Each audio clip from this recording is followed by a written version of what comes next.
Bismillahirrahmanirrahim. Assalamualaikum warahmatullahi wabarakatuh. Bagaimana kabar anak-anak? Semoga selalu baik dan selalu sehat. Semangat untuk hari ini. Baik anak-anak, kita kembali lagi ke bimbingan dan konseling kelas 9 SMP IT Ar-Rahman. Jadi hari ini kita akan membahas tentang kerjasama antara umat beragama. Kerjasama umat beragama yaitu hubungan sesama umat beragama yang dilandasi dengan toleransi, saling pengertian, saling menghormati, saling menghargai dalam kesetaraan pengamalan ajaran agamanya, dan kerjasama dalam kehidupan masyarakat dan bernegara. Umat beragama dan pemerintahan harus melakukan upaya bersama dalam memelihara kerukunan umat beragama di bidang pelayanan, pengaturan, dan pemberdayaan. Sebagai contoh yaitu dalam mendirikan rumah ibadah harus memperhatikan pertimbangan ormas keagamaan yang berbadan hukum dan telah terdaftar di pemerintahan daerah. Sesuai dengan tingkatannya, forum kerukunan umat beragama dibentuk di provinsi dan kabupaten.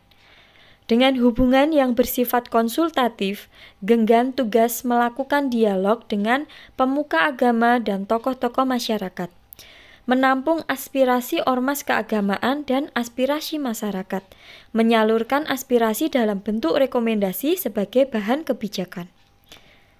Kerukunan antar umat beragama dapat diwujudkan dengan 1. Saling tenggang rasa, saling menghargai, toleransi antara umat beragama. Tidak memaksakan. Yang kedua, tidak memaksakan seseorang untuk memeluk agama tertentu. Yang ketiga, melaksanakan ibadah sesuai agamanya. Dan yang keempat, mematuhi peraturan keagamaan baik dalam agamanya maupun peraturan negara atau pemerintahan. Jadi maksudnya anak-anak harus saling menghargai dan menghormati agama-agama yang ada di Indonesia. Kenapa? Karena di Indonesia itu tidak hanya satu agama saja, tetapi lebih dari satu.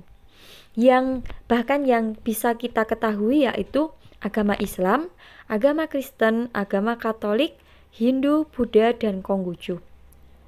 Semua itu mempunyai peraturan masing-masing, dan peraturan keagamaan itu pasti baik untuk agamanya.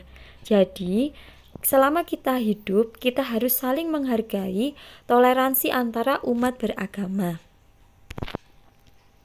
Yang selanjutnya adalah manfaat kerjasama antar umat beragama. Umat beragama diharapkan perkuat kerukunan. Jika agama dapat dikembangkan sebagai faktor pemersatu, maka ia akan memberikan stabilitas dan kemajuan negara. Dialog antara umat beragama dapat memperkuat kerukunan beragama dan menjadikan agama sebagai faktor pemersatu dalam kehidupan berbangsa. Sebab, jika agama dapat dikembangkan sebagai faktor pemersatu, maka ia akan memberikan sumbangan bagi stabilitas dan kemajuan suatu negara. Jadi anak-anak, di sini kemajuan suatu negara itu tergantung dari masyarakatnya. Jika masyarakatnya itu bisa menjadikan agama sebagai faktor pemersatu dalam kehidupan bangsa, maka semua itu akan menjadikan kemajuan negara dan negara akan semakin aman dan semakin kuat dalam kerukunan. Kerjasama di antara umat beragama merupakan bagian yang sangat penting dalam kehidupan bermasyarakat, berbangsa, dan bernegara. Bentuk kerjasama antara umat beragama diantaranya sebagai berikut. 1. Adanya dialog antar pemimpin agama. Yang kedua, adanya kesepakatan di antara pemimpin agama untuk membina agamanya masing-masing. Yang ketiga, memberikan bantuan bila terkena musibah bencana alam. Jadi anak-anak, di sini pemimpin-pemimpin agama sudah mempunyai peraturan masing-masing dalam agamanya. Jadi, ketika kita mendapatkan musibah atau bencana alam, seperti contohnya sekarang ini, COVID atau Corona, itu adalah salah satu musibah bencana alam yang dapat difikirkan agama-agama yang berada di negara. Jadi, mereka akan saling membantu dan bertukar pengalaman untuk kita bisa bertindak dalam bencana alam agar kita selalu aman dan selalu kuat dalam menghadapi bencana atau musibah saat ini. Yang selanjutnya adalah kerjasama antar umat beragama. Kerjasama merupakan hubungan yang dinilai paling berhasil dalam suatu kemajemukan. Oleh karenanya, hal ini menjadi mutlak dilakukan di negara yang majemuk. Kerjasama harus dilakukan untuk menghasilkan pembaruan yang diinginkan. Dengan kerjasama, masalah-masalah akibat perbedaan etnis, agama, dan budaya dapat diatasi. Contohnya, kerjasama dalam pembangunan jembatan yang rusak dapat menyatukan warga di wilayah yang berbeda. Kerjasama antar umat beragama meliputi berbagai bidang. Beberapa bidang kerjasama antara umat beragama yaitu antara lain sebagai berikut. 1. Penegakan keadilan.